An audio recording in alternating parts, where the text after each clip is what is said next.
Hi everyone and welcome to my classroom.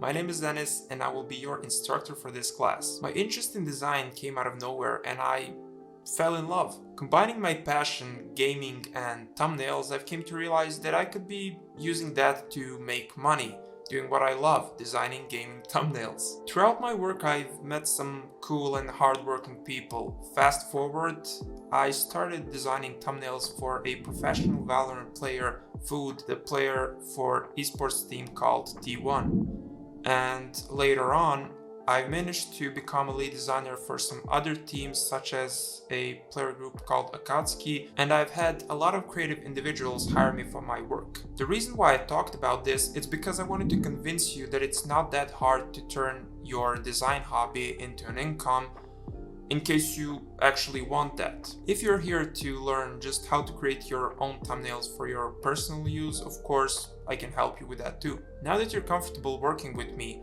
let me explain what we're going to learn in this class and break down how to design a winning thumbnail. Our course curriculum is pretty easygoing. We will set up everything you need to start creating, and first we will create a cool background with the subject in focus. Short text that explains the thumbnail and draws the viewer attention to check out the title of the video is needed too. After that, all of the assets, lights and overlays can be added. Last thing that you need is good, spot-on color correction and color grading.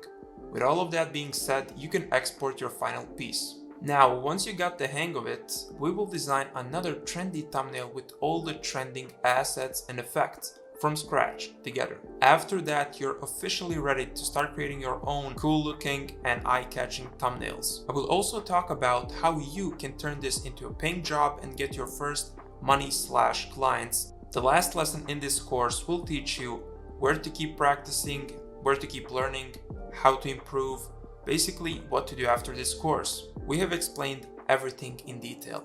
Thank you for your time. Now let's start designing. And as always, listen to me everyone. Let's create. We can do it.